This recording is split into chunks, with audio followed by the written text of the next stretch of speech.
E3 2013. The spotlight is on Alright. Bungie, the creators of Halo, bona fide video game royalty. Bungie had ushered in the age of the online console FPS, and they were ready to reveal their next earth-shattering masterpiece. A new dawn is approaching. Get your hype stations fired up, cause here we go. Destiny. Live service. I think this is actually one of the first live service games. That's crazy.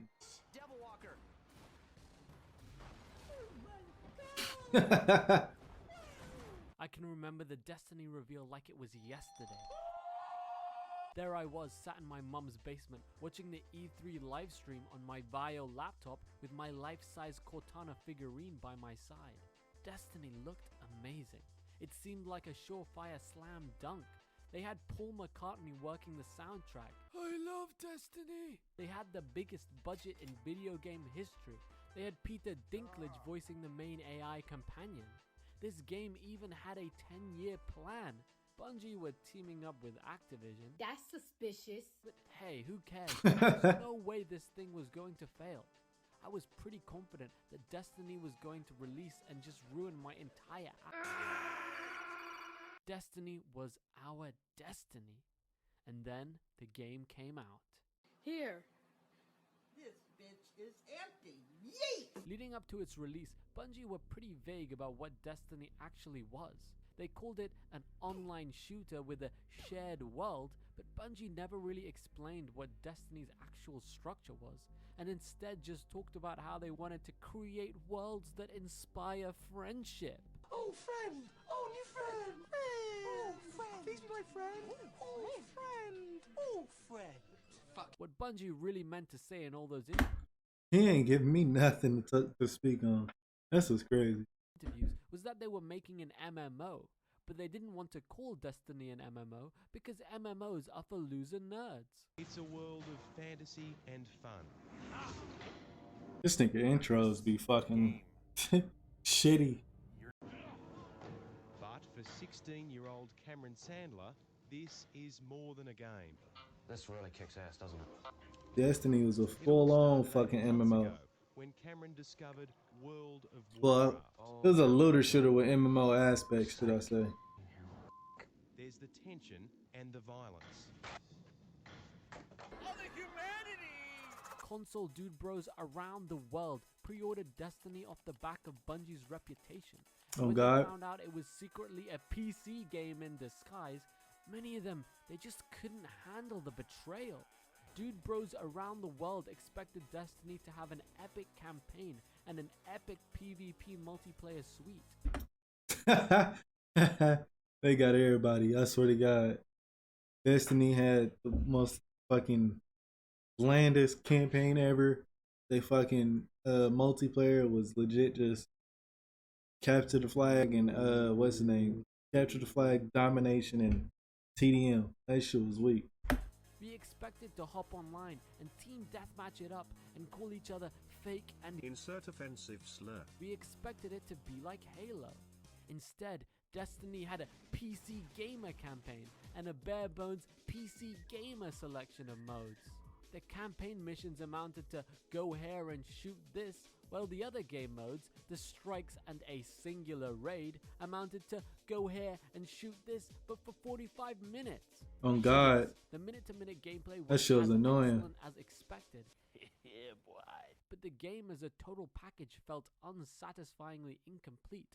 Kinda like a PC gamer's P. Borderlands is one of my favorite game series of all time. Hey, Borderlands is my shit. I can't not lie to you.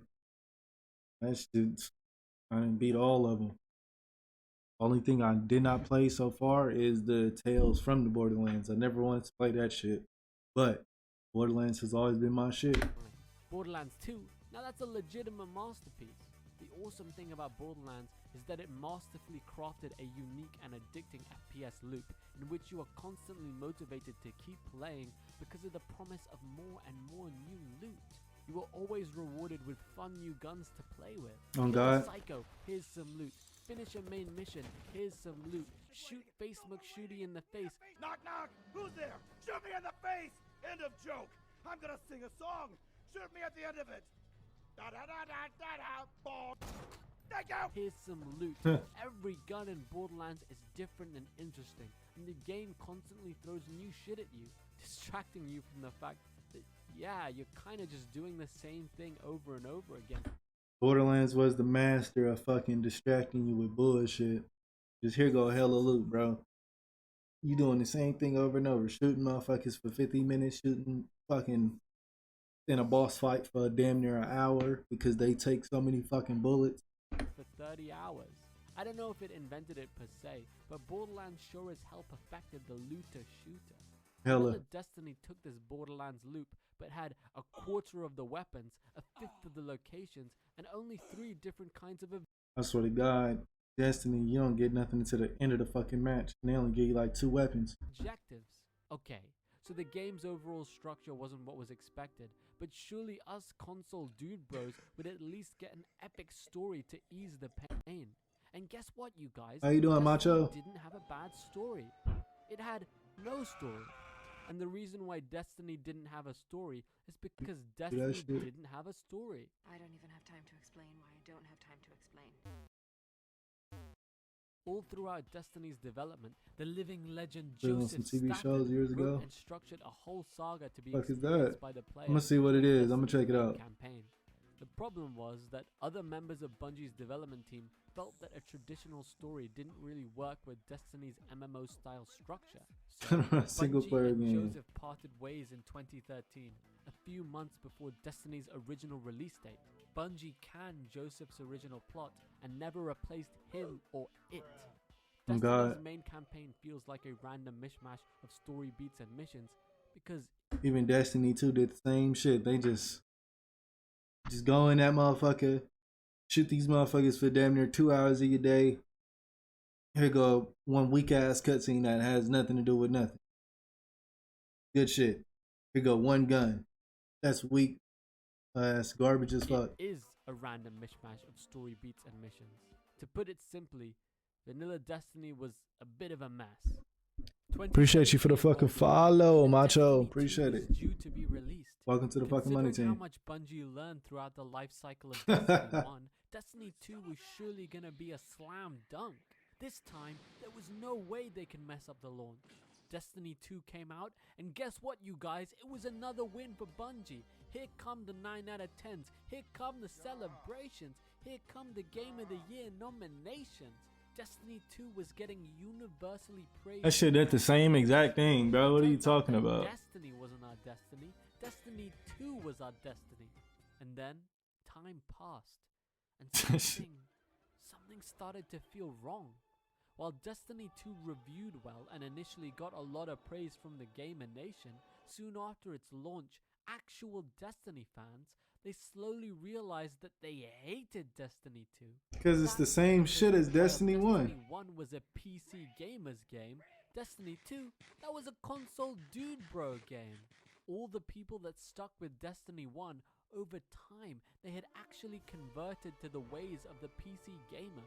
And so, when Bungie injected Destiny 2 with MCU wisecracking banter, and when Bungie made the Destiny 2 grind approachable for people who actually had a life, the Destiny 1 fans, they were disgusted by this heresy. Motherfuckers was angry. Alongside a design shift towards a more dude bro friendly game, Destiny 2 also had some other reputation ruining live service shenanigans. Like when Bungie agreed to stop XP throttling people into paying for microtransactions, only to then double XP requirements anyways. All this They was put doing the Destiny fucking 2 most. in a bad place for a long time. While the road was long, winding, and Damn, I did not know Destiny was going through the fucking with the 2K Madden little shit that they had going on. Want you to spend your motherfucking money, like, damn, nigga, I already paid like $60 fucking dollars. It's like I already spent my little $60-$70 on this fucking game. Fuck, you want me to pull out my wallet every time I just want a different gun? Like, fuck, I've been using the same gun since the game dropped. confusing. Destiny 2 eventually made the journey from bad game to good game.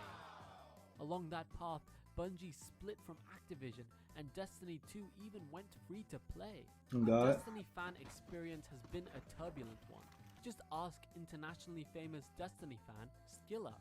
In looking back on 3 years of Destiny, it's easy to point to things like its awesome shooting mechanics and its incredible raids, but I think it's far more important to look at its impact on the broader gaming landscape. Destiny eventually has delivered a breakthrough experience in so many of the ways it's set out to.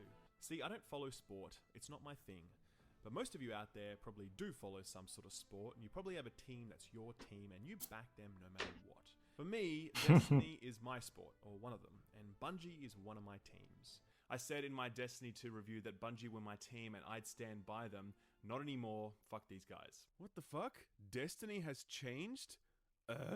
Destiny addicts, you know who I am? I'm SkillUp. From where I'm standing, I can say that right now, Destiny 2 is a pretty damn good time.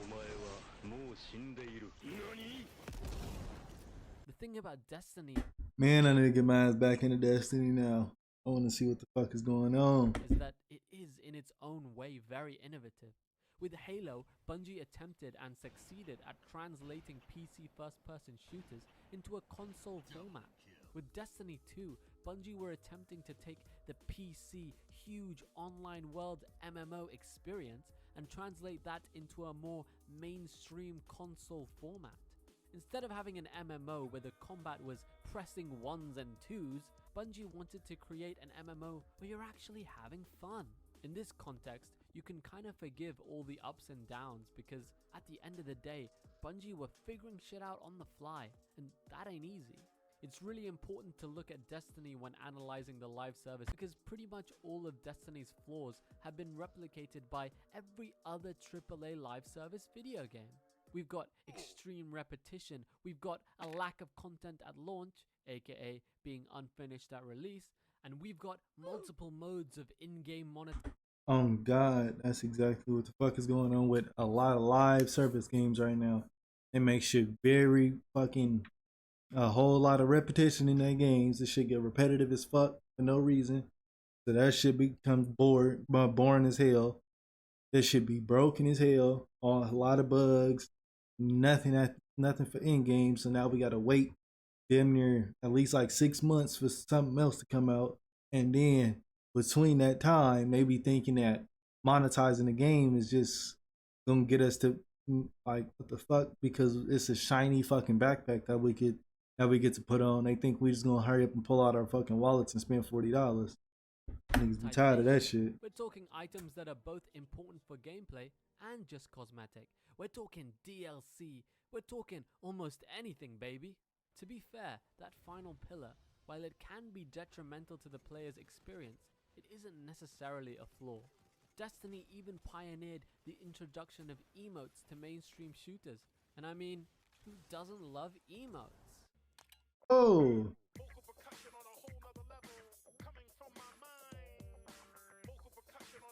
Yeah, they wanted to do too damn much. It was doing way too damn much in Destiny.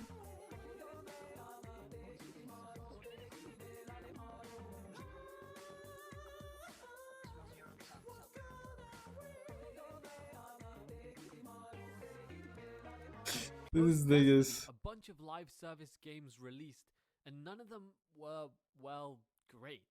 These live service games ranged in quality. Sometimes it may be good, sometimes it may be shit. With that in mind, I want to time leap to E3 2018. The spotlight is on Bethesda, the creators of Elder Scrolls, bona fide video game royalty. Bethesda were announcing their next... Think they're gonna talk about Fallout 76? The next dimension exploding Fallout title. And this Fallout game is gonna be 4 times the size. Yeah, Fallout and it 76. will have 16 times the detail. oh my god. That shit came out so broken and so shitty. Oh my goodness. Somebody needs to slap the fuck out of him. God, Todd, you chess club legend. You've done it again. Dust off your hype stations, boys and girls, and set your coordinates for Bethesda land. Cause Motherfucker, all Fallout go. fans that got that Except shit don't hurt. dust them off. Because it turns out that this new Fallout game was gonna be a live service game. But it's also gonna be a single player game? And it's called Fallout 76? I know I couldn't have been the only one, but when Fallout 76 was announced, I genuinely had no clue what it was. Was it an online survival game, or a single-player RPG with multiplayer elements? Just like Bungie did with Destiny, Bethesda kept the actual structure and details of their upcoming live service game kind of vague and unclear. With confusion in my mind and doubt in my heart, I and the entire gamer nation waited. November 14th, 2018. Fallout 76 releases, and finally we learn its true nature. Finally we learn that it's a broken piece of trash. Shit gonna look just like this, broken as fuck.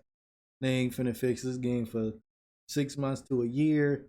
And the entire time that they trying to fix it, they gonna ask you for your fucking wallet. So they can try and fix the game. You motherfuckers better just start taking longer to make y'all video games. These games be so fucking expensive and y'all act like I just can't drop a finished product. Swear to God. Upon launch, Fallout 76 was in fact so broken that this brokenness spread to the real world. The Fallout 76 Power Armor Edition canvas bag and the limited edition Fallout 76 Real Life Nuka-Cola were both just not what was advertised. Fallout 76 had That fucking bag was, I forgot what fucking, that shit was weak. new ground for live service video games. Instead of being good or shit, Fallout 76 was meta dog shit. Its launch was so awful that in one fell swoop, And that shit carried over into now. Everybody wants to go live service. For some reason, everyone says, let's go live service because that's going to get us the most money. Stop fucking doing that. Please, can everybody stop doing that? You know, just drop regular games and then just give us a little extra shit on the way. I'll gladly go pay for DLC again. I'll gladly pay for DLC. I'm just tired of this shit. Bethesda went from gaming kings to washed up has-beens. But was the initial backlash fair? Yeah, the game was caked in a layer of bugs and glitches, but nowadays that's kind of par for the course. I mean, look at this world. It's so vibrant, so lush and beautiful. And that is one of my biggest issues with Fallout 76. It has all the aesthetics of a Fallout game, but none of the atmosphere. This is supposed to be a post-apocalyptic wasteland, but most of these towns are nicer than pre-apocalyptic towns in current Northeast America. What semblance of a post-apocalypse vibe the game creates is shattered to smithereens when you come across Scoop Me Bean out here looking like a Power Rangers reject. Where's the desolation? Where's the melancholy? I know it's in vogue to make fun of Bethesda games, but the older Bethesda Fallout games had a morbidly beautiful ambiance. Fallout 76 doesn't. Beyond the not-so-wasteland, the game really just consists of endless fetch quests. In the main campaign, which was made before Bethesda introduced NPCs to the game, Nigga, they didn't add... What the fuck? Hold on. Go back real quick. The main campaign, which was made before Bethesda introduced NPCs. Wow. The motherfuckers didn't add human NPCs till 2 years after. The game, you literally just go around the map collecting audio tapes, and most of the tapes that you pick up are from dead bodies. Fucking stupid. In the very beginning of the game, you go to a computer, you locate Waltzing Matilda on the Flatwoods NPC database. The database then informs you of her love of rivers. You go to the river, and she's just lying there face down. How you doing? Who thought this was a good decision? Any semblance of drama or emotion goes out the window when every fucking NPC is just conveniently lying dead on the floor every time you're supposed to meet with an actual human being. Why are we still here? Admittedly, the quest lines Bethesda added post-launch are much better, but still the game just feels a bit... See, that's the problem with live service. These motherfuckers just drop a shitty game half-assed, then they just expect you to wait until everything fixed, and then they gonna be like, oh, here goes some new shit. Now we got a great game, right? Look at us, guys. Look at us. We got it. We got a good game, right? Look at us. Like, no, bro. Bring that shit out polished when y'all first drop it, bro. We want good games off the rip, bro. That's the only time we go. That's why Elden Ring was getting his fucking weenie sucked so badly. Pointless. And that's why I've highlighted Fallout 76 as a significant turning point in the live service saga. Fallout 76 live service implementation is just a bit pointless. Fallout 76 has no real overarching story. It has no real overarching loot meta. You barely interact with other players out in the world. As a live service game, the only thing players are getting serviced with is the occasional self-contained side quest package. And the question you have to ask yourself is, why? Let's go. When the live service proposition was first introduced to Gamertown, the idea made sense. Gamers get a game that consistently evolves and stays fresh for a long time, while developers get to keep working on content for a game that would have a consistent user base and provide them a reliable income stream. That's how live service is said it's supposed to be. They drop a fucking finished product that's great that we enjoy, and then they just keep it going. They just keep fucking ball rolling. They just keep providing us more and more shit to do. But no, what everybody does now, they'll drop a broken game and say it's live service just so we can so we have to wait. So we give them time to fucking fix they fuck up. A game being live service went from a phenomenon to a fad. Killing ain't my style. I prefer to put axe to wood. For the last chapter in this live service saga, we must time jump to E3 2017. The spotlight is on BioWare, the creators of Mass Effect, bona fide video game royalty. BioWare were announcing their next project, and it's a live service game. It does look incredible though. It has some awesome Iron Man style. This is the most heart-wrenching one of them all. Anthem had great like flying mechanics. Like, it was actually a fun fucking game. They just fell into that live service trap. Motherfucker said, hey, you're gonna go defend this one thing, or you're gonna go collect these and deliver them here, and then you're just gonna keep shooting motherfuckers. Like, that shit's boring. Nobody wants to keep doing that over and over. It's only those two things that you can't do in the game. Visuals. I mean, this is BioWare, video game development legends. Maybe they game looked fucking beautiful. It sucks. It was a cool, well, the aspect of what they was going for was dope. It was a shitty game.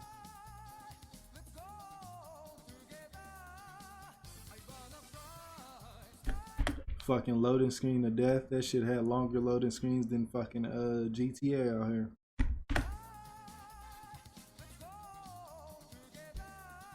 Anthem is one of those games that looks like it is way more fun than it actually is. The gameplay is just so bland and repetitive. The AI are lacking eye. Around launch, users figured out that the level 1 rifle you get at the beginning of the campaign is the most effective weapon in the entire game. The loot system and the minute-to-minute gameplay, aka the two most important components of a live service looter shooter, are really, really flawed. Alongside those, they fucking loot in this game was so terrible because they only had like 4 to 5 different gun skins that they can give you, and then they'll just probably slap a different color. They'll just, hey, here goes assault rifle, rather you finna get one that single shot, burst, or fully automatic, those 3, and then the rarity will change the color on them. And then it'll possibly give it like ice, fire, or like a lightning power to it. That's the only thing that it'll do. Live service is. I've never seen a game How you doing today? more at what its studio is famous for being good at. Anthem's story is just so generic. When your main bad guy is called the Monitor, you know something ain't right. No running in the halls. Anthem really fucked up because one of their raids was the last fucking mission. Was really just the last boss. They only had two unique fucking raids in that game. The third one was just a repurposed story mission. I'm good, brother. How about you? Detention for you. When will you learn? And Fort Tarsis. Damn, son. Fort Tarsis might be the lamest hub world in the history of sci-fi. Oh my fucking goodness. This shit was so boring. I hated being here.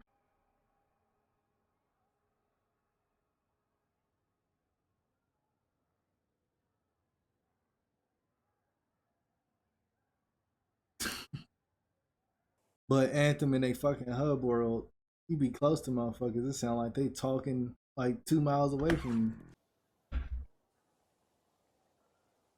Like, what the fuck is she doing? Why she has a fucking a shovel flipping over like this? fish? Bro, look at the bar. This bar kills me. Hey, let's get the drinks flowing. Shots on me, boys. Everyone in the Fort Tarsus bar is canonically underage. That has to be why they're so awkward. You talking to me? You talking to me? Well, then who the hell else are you talking to? Talking to me? Well, I'm the only one here. Who the fuck do you think you're talking to? As fans, I think we always paint This the shit publisher hella as the funny. bad guy. They're the money men who get in the way of creativity and passion. But the weird thing about Anthem is that EA weren't actually the bad guys in this case. Dragon Age Inquisition was a successful game. Which, this is a great fucking game. If nobody ever played Dragon Age Inquisition, it's short as hell, but this is actually a good ass game. Commercially and critically. But its development wasn't exactly smooth. BioWare were working with a new engine, and every time they took a step forward, they encountered more and more bumps on the game development road. In the 90th minute, the development team clutched it out and managed to push out a great game, and internally they believed that their secret sauce, the infamous BioWare magic, was what made everything work out well in the end. Since day one of its development, BioWare themselves wanted to make Anthem a co-op live. That's the thing about gamers putting too much faith in these fucking game companies. Service game. This was not an executive order from EA. All throughout Anthem's development, nothing was really coming together. Years of development hell went by, and driven by a misplaced desire to... When motherfuckers say, oh, it's going through development hell, hey, just go ahead and just take your time. Don't rush this game out. Y'all, as we can honestly see, y'all going through it right now. Just calm the fuck down.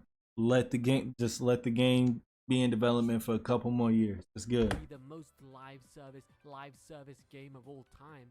BioWare forbade its team from playing, looking at, or even speaking of Destiny 2 or Bungie, as members of BioWare's development team hid themselves inside conference rooms to cry out of sheer stress and anxiety. The team still believed that the BioWare magic would pull them through. Not at all. As we all know, the magic had run out. You're listening to London's Magic 105.4. Fun fact, the flying, which is by far the best aspect of Anthem, was kept in the game thanks to an EA executive. They was finna take this shit out. Oh my god. This game would have never had as many players as it had without this. This game was too damn large to have no flying. Thing about this shit is like the free mode right here. It was maybe like 3, 4 little animals that you'll see walking over here, and then you'll fly down, probably see like a couple more things. Like, this shit was so dead.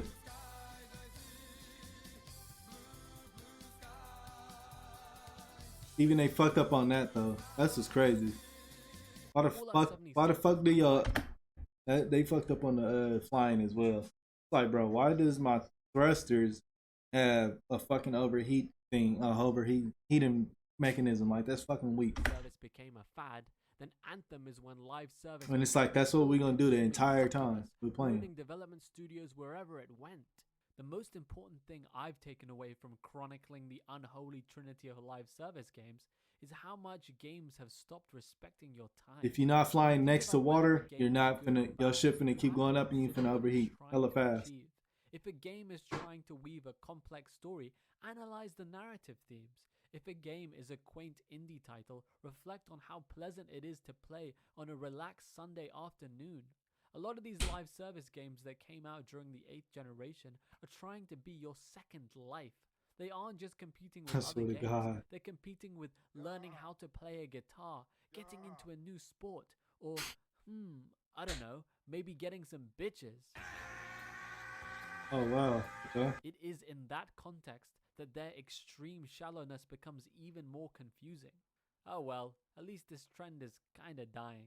I genuinely think that Anthem tanked so hard that it... Anthem 2.0 cancellation has changed BioWare forever. Yeah. I'm kind of glad they got rid of that. It probably would have been dope, but who fucking knows? I don't think. I'm kind of glad that they discontinued that. Live service games. The succubi, the other succubuses. Thanks, EA. Bartender, I need a drink. The only way I'll get through this stupid game. You know, I used to have a favorite bar way out in the galaxy. God, it was special. The people, the music. I can still taste the sweat on my upper lip. How times change. That's cool. I still feel like dude's intros need to get way better. That nigga intro is weak as hell.